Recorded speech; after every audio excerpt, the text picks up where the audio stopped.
할렐루야. 할렐루야. 우리 앞뒤 좌우에 있는 사람들과 얼굴을 마주하며 이렇게 축복하며 인사하도록 하겠습니다. 하나님의 평화가 당신과 함께하기를 원합니다.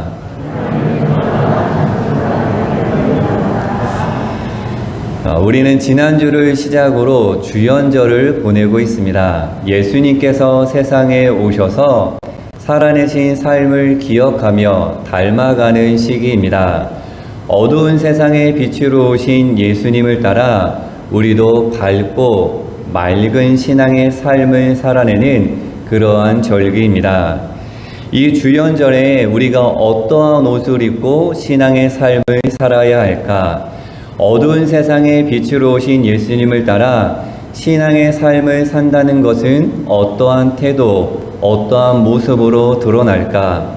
어떠한 마음을 품고 살아가는 것이 빛된 예수님을 닮아 살아가는 것일까? 오늘의 본문을 통해서 함께 깨닫고 결단해 보려고 합니다. 여러분, 말씀 제목 혹시 여측이심 무슨 뜻인지 아시나요? 그렇죠. 그 옆에 힌트가 나와 있습니다. 들어갈 때, 나올 때 그림을 하나 보도록 하겠습니다. 이러한 그림인데요. 예담 공작소 김은정 작가의 그림입니다. 어떠한 사람이 제발 주님 도와주세요. 저 정말 급해요. 이번 딱 한 번만 도와주세요. 라고 기도합니다. 그리고 중간에는 하나님 앞에 감사의 기도를 드리고요. 그 오른쪽에는 이제는 하나님 다 이루었습니다. 라고 하고 지나가는 그러한 모습을 볼 수가 있습니다. 이 모습을 지켜보던 예수님께서 화장실 들어갈 때랑 나올 때처럼 너무 다른 것 아니니 저와 여러분에게 이야기하고 있는 것 같습니다. 자, 그림에서 눈에 들어오는 것이 하나가 있습니다. 뭐가 눈에 들어오게 되냐면 십자가가 눈에 들어와야 합니다. 간절히 원할 때에는 십자가를 어떻게 하고 있죠? 손에 붙잡고 있습니다. 그리고 하나님 앞에 십자가를 품고 감사하고 있다가 마지막에는 어떻게 하죠? 십자가를 휙 던져버리는 그런 모습을 보게 되는 것이죠. 자, 들어갈 때 나올 때 변해야 하지 않을 이 마음은 변해버렸고 반면에 변해야 하는 행동은 변하지 않는 그런 모습을 확인할 수가 있습니다. 여기서 물으면 이렇게 두 가지 물음을 던질 수가 있습니다. 세상에서 가장 쉬운 일, 세상에서 가장 어려운 일. 자, 뭘까요? 세상에서 가장 쉬운 일. 네, 아까 그림에서 힌트를 생각해 보면, 그렇죠. 마음 먹기. 또, 네. 제가 알려드리도록 하겠습니다. 한번 따라해 보도록 하겠습니다. 잊어버리기. 다시 한번 잊어버리기. 그리고 세상에서 가장 어려운 일은 기억하기라고 할 수가 있습니다. 자, 동물의 행동 심리를 연구하는 학자들이 아주 재미있는 점을 하나 발견했습니다. 고양이가 뒤따라와서 쥐가 구멍으로 들어가 숨었습니다. 오랫동안 꼼짝하지 않고 기다리면 고양이가 다시 갈 텐데 이 쥐는 금방 구멍에서 나와버립니다. 고양이가 있다라는 사실을 잊어버리고 다시 나오게 되는 것이죠. 그만큼 쥐의 기억력이 짧다는 것을 이 사람들이 발견하게 된 것이죠. 스코틀랜드의 속담 중에 이러한 것이 있습니다. 위험이 지나면 신을 잃어버린다 라는 속담이 있습니다. 쥐의 기억력을 닮은 인간을 가리키는, 인간의 마음을 가리키는 그러한 속담인 것 같습니다. 예수님께서 세상에 오셔서 우매한 사람들에게 아주 친절하게 가르쳐 주셨습니다. 눈으로는 직접 보게 하셨고요. 그리고 입으로는 먹어보게 하셨고 손으로는 만져보게 하셨습니다. 이를 우리는 표적이라고 하는데요. 예수님께서 행하신 일들을 우리는 깨달아 기억하고 믿어야 합니다. 그런데 저와 여러분의 신앙의 삶을 되돌아보면 솔직한 우리의 모습은 여측이심이 아닐까 생각하게 되는 것 같습니다. 프랑스 화가이며 시인인 마르 로랑생은 이렇게 이야기합니다. 죽은 여인보다 더 불쌍한 여인은 잊혀진 여인이라고 이야기합니다. 잊혀진다는 것이 가장 슬픈 것이다 이야기하고 있는 것이죠. 우리가 살면서 가장 마음이 서글프고 서운하고 슬플 때가 언제냐면 나는 그 사람을 알아보는데 그 사람은 나를 알아보지 않을 때, 그러니까 저를 향해서 당신 누구십니까? 저를 알고 계십니까? 라고 물을 때, 그럴 때 조금 서글퍼지고 마음이 슬퍼지는 것 같습니다. 자, 우리에게 찾아오신 예수님을 향해서 우리가 예수님 누구신가요? 라고 묻는다면 이 예수님께서 얼마나 슬퍼하실까? 우리를 위해서 하늘의 영광을 버리고 인간의 몸으로 오신 예수님, 그리고 이 땅에서 가진 고난과 고통, 아픔과 십자가의 생명을 다하면서까지 저와 여러분을 살려주셨은데 그 예수님을 향해 누구신가요? 라고 하면 예수님의 마음이 어떠실까? 한번 생각해 보면 좋을 것 같습니다. 자, 하나님의 사람들은 오늘의 말씀의 흐름에 비추어서 기억하는 자와 잃어버리는 자로 나눌 수가 있습니다. 저와 여러분은 기억하는 사람인가요? 아니면 잃어버리는 사람인가요? 우리는 하나님의 사랑으로 말미암아 예수님을 그리스도로 고백함으로 구원의 은혜를 입은 그러한 사람입니다. 다르게 표현하면 하나님의 은혜에 빚진 자들이죠.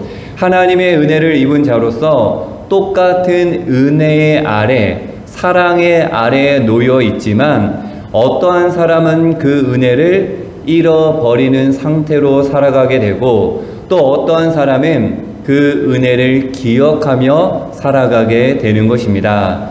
왜 이렇게 나누어지는 것일까? 어느 날 베드로가 예수님께 찾아와서 이렇게 묻습니다.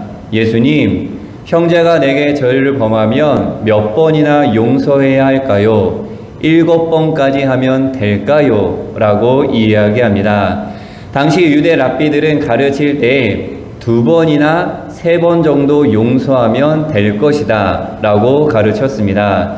그래서 베드로는 속으로 내가 7번 정도 예수님께 이야기하면 이 예수님께서 나를 칭찬해 주실 거야 라고 생각하며 예수님께 찾아와 당당하게 제가 7번까지 용서하면 되겠습니까? 라고 이야기하고 있는 것입니다.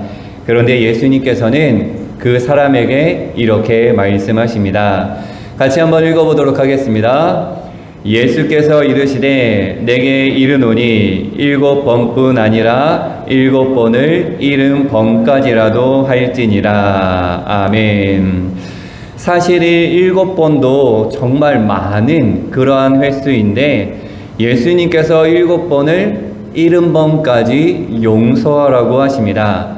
한마디로 조건 없이 마음속에 원한 품지 말고 모든 것을 용서해야 한다 라고 말씀하고 있는 것이죠. 여러분, 용서하기란 쉽지가 않습니다. 어려운 것입니다. 솔직히 한 번도 용서하기가 어려운데 7 곱하기 70 몇 번이죠? 490번을 어떻게 용서하며 살아갈까? 우리들의 생각과 우리들의 마음의 깊이로는 도저히 살아낼 수 없는 그러한 메시지입니다. 하지만 예수님께서는 오늘 말씀 가운데 너희는 그렇게 살 수 있다. 너희는 가능하다라고 말씀하고 있습니다. 너희는 충분히 한 번을 넘어 7번뿐 아니라 490번, 그러니까 조건 없이 전부 용서할 수 있다고 하시며 비유의 말씀을 이야기하고 계십니다. 어떠한 임금이 종들과 결산하기 시작합니다. 빚진 종이 빚을 청산하는 것이 이 결산의 주된 내용인데요. 주인 앞에 끌려온 종은 10,000달란트를 빚진 자였습니다. 당시 노동자의 하루 품삯이 1데나리온이었는데요. 1달란트는 6천 데나리온입니다. 그러니까 어마어마한 액수인 것이죠. 당시 왕이었던 헤롯의 1년 수입이 900달란트였으며 이 갈릴리아 베레아에서 거치는 세금이 모두 1년에 200달란트라고 이야기합니다. 그러니까 이 10,000달란트라는 것은 우리가 상상할 수 없는 엄청난 액수인 것이죠. 몇백 년을 살아도 갚을 수 없는 그러한 빚입니다. 그래서 종이 갚을 것이 없습니다. 나는 도저히 갚을 수 없습니다. 라고 하자 이 주인이 엄한 목소리로 명합니다. 그 몸과 아내와 자식들과 모든 소유를 다 팔아서 갚게 하라. 라고 이야기하죠. 그제서야 빚진 종이 무릎을 꿇고 주인에게 애원합니다. 내게 참으소서 내가 다 갚으리라 이야기합니다.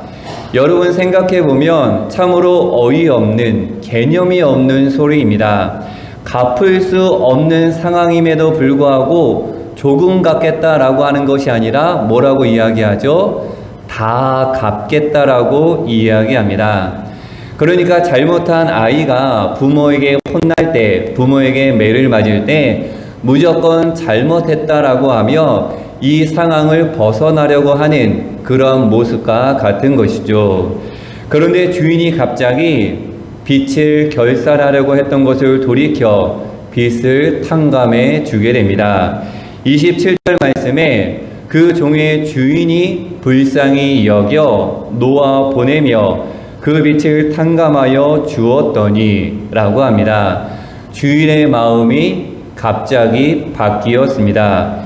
이 종을 불쌍히 여긴 것이죠. 갚을 길이 없는 그의 처지를 생각한 것입니다.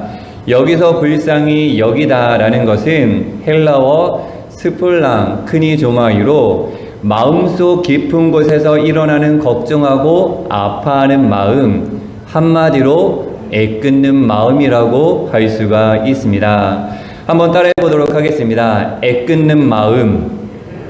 다시 한번 애끓는 마음. 주인의 종이 이 만 달란트의 빚을 탕감해 정말로 가늠할 수 없는 이 빚을 탕감해 줄 수 있었던 것은 그 종을 불쌍히 여기는 마음, 이 애끓는 마음이 있었기 때문입니다.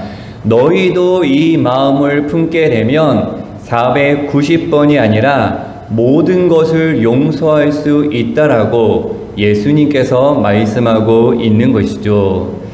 자, 주인에게 갚을 수 없는 이 빚을 탕감받은 이 종은 한마디의 감사 인사 없이 그 자리를 떠나 버리게 됩니다. 그리고 그가 주인의 집에서 나오자마자 100데나리온 빚진 동료 한 사람을 붙들어 목을 잡고 그 빚을 갚으라고 이야기합니다.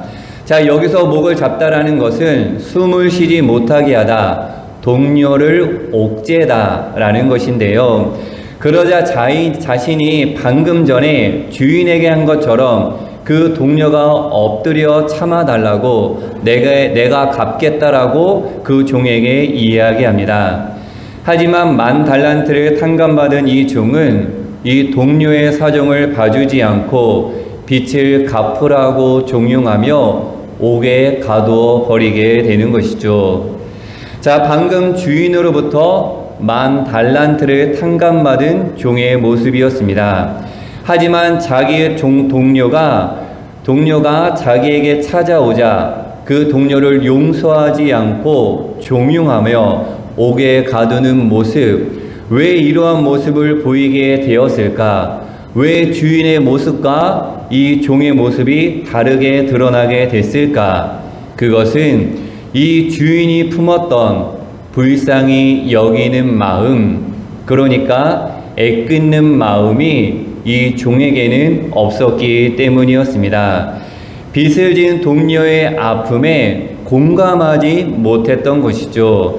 자신이 주인으로부터 받은 은혜를 기억하지 못한 그러한 종의 모습입니다. 방금 탕감받고도 애끓는 마음이 없으니 은혜를 잃어버리게 된 것이죠. 기억하지 못하는 것입니다. 자, 10,000달란트를 탕감받은 종은 동료의 빚 100달란트를 탕감해 주지 않았습니다. 자신이 용서받았음에도 불구하고 다른 사람을 용서하지 않은 종의 모습이죠. 이 이야기를 들은 주인이 다시금 그 종을 불러서 이렇게 이야기합니다. 악한 종아, 내가 빌기에 내가 내 빚을 전부 탕감하여 주었거늘 내가 너를 불쌍히 여긴과 같이 내 동료를 불쌍히 여김이 마땅하지 아니하냐 라고 이야기합니다.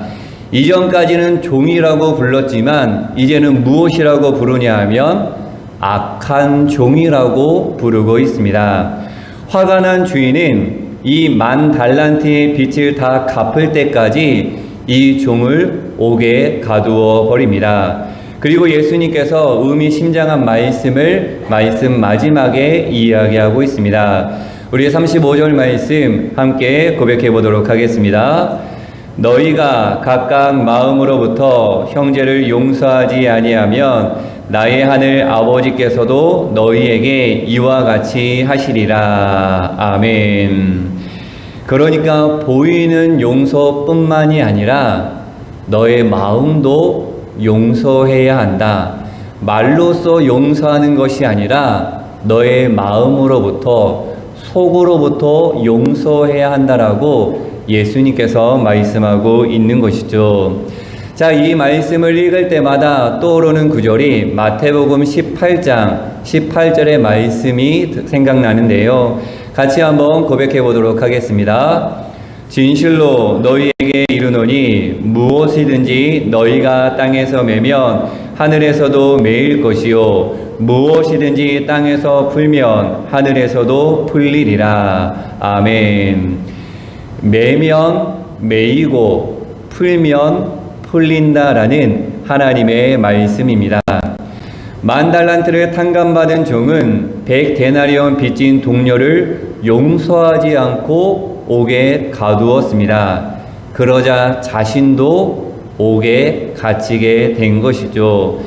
매인이 자신도 매여 버린 것입니다.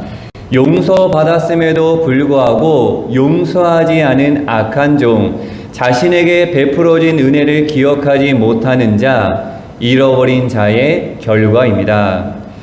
영진의 하늘가족 여러분, 저와 여러분은 하나님으로부터 빚진 자임을 잊지 말아야 합니다. 사랑의 빚진 자인 줄로 믿습니다. 이 자리에 우리가 함께 모일 수 있는 것은 예수님의 십자가의 보혈로 구원받았기에 그 은혜가 있기에 우리는 이 자리에서 하나님 앞에 예배 드리고 있는 것입니다. 그런데 여러분, 구원받은 구원의 은혜를 받은 자로서 은혜를 기억하며 빚된 삶을 살아가고 있는가? 내가 이 마음으로부터 형제 자매를 용서하고 있는가? 불쌍히 여기는 마음, 긍휼히 여기는 마음, 이 애끓는 마음을 가지고 신앙의 삶을 살아가고 있는가? 오늘의 말씀에 비추어 나의 모습을 생각해 보기를 원합니다. 우리는 하나님께 말로 표현할 수 없는 사랑을 이미 받은 자입니다. 예수님을 닮아가야 하는 자요, 자기를 부인하고 자기 십자가를 지고 예수님을 따라 살아내야 하는 존재입니다. 사랑하는 마음을 품고 사랑할 수 없음에도 사랑해야 하고 용서할 수 없음에도 용서해야 하며 안아줄 수 없음에도 안아줘야 하는 그러한 존재입니다. 바라고 원하기는 주연절, 예수님께서 7번을 70번이라도 용서하라고 하셨던 이 말씀을 기억하며 먼저 손을 내밀어 서로를 안아줄 수 있는 우리 모두가 되기를 간절히 축복합니다. 우리 옆 사람의 손을 잡고 이렇게 한번 축복해 보도록 하겠습니다. 주님의 사랑으로 당신을 진심으로 사랑하겠습니다.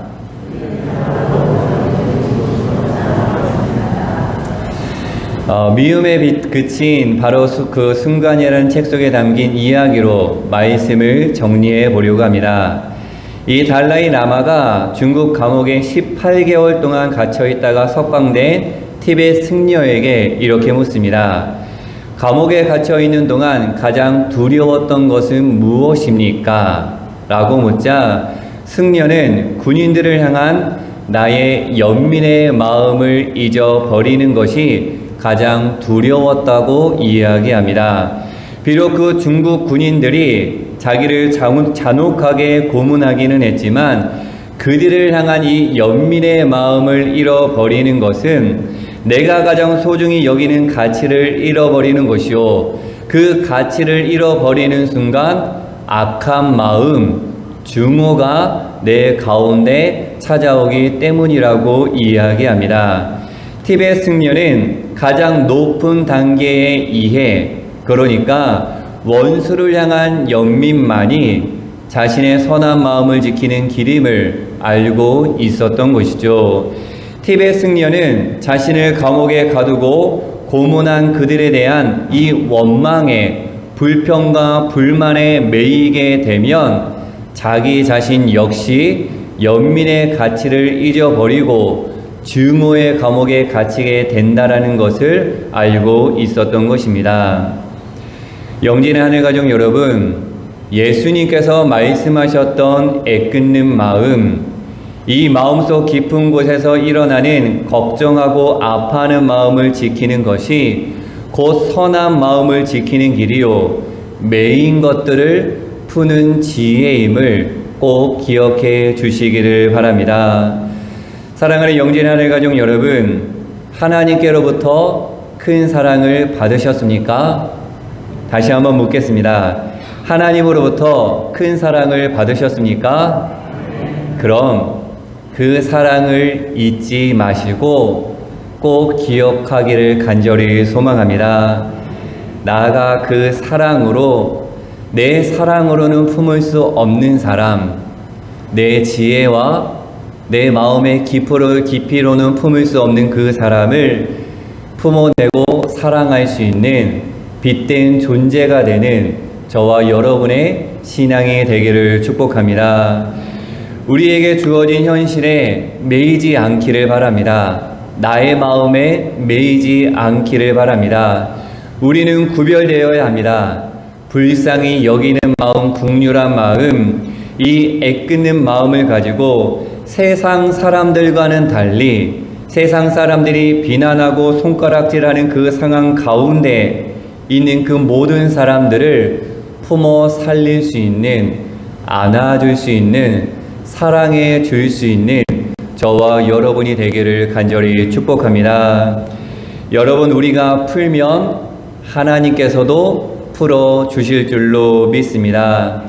여측 이심, 들어갈 때와 나올 때가 다른 사람, 잃어버리는 자가 아니라 기억하는 자가 되어주셔서 어둠을 밝히는 빛된 존재가 되는 저와 여러분이 되기를 소망합니다. 하나님께 빚진 자로서 애끓는 마음을 품고 올 한 해 크고 깊은 사랑을 이루어가는 우리 모두가 되기를, 애끓는 마음이 넘쳐 모든 이들을 품어 살릴 수 있는 우리 사랑하는 영진 교회가 되기를 예수님의 이름으로 간절히 축원합니다. 함께 기도하도록 하겠습니다. 하나님, 주연절 빛으로 나타나신 예수님처럼 우리도 빛된 삶을 살기를 원합니다. 하나님께서 베풀어 주신 사랑과 구원의 은총에 빚진 자로서 이 애끓는 마음을 품고 서로 사랑하며 서로 안아주며 서로를 살릴 수 있는 우리 영진의 하늘 가족들이 될 수 있도록 축복하여 주시옵소서. 애끓는 마음으로 7번을 70번이라도 조건 없이 모든 이들을 품어 살려줄 수 있는, 마음으로부터 용서할 수 있는, 마음으로부터 사랑할 수 있는 영진의 하늘 가족들이 될 수 있도록 인도하여 주시옵소서. 잊어버리는 자가 아니라 기억하는 자로서 이 땅에서 풀려고 하오니 하나님께서도 풀어 주시옵소서. 우리와 동행하실 하나님을 신뢰하며 예수 그리스도의 이름으로 간절히 기도하옵나이다. 아멘.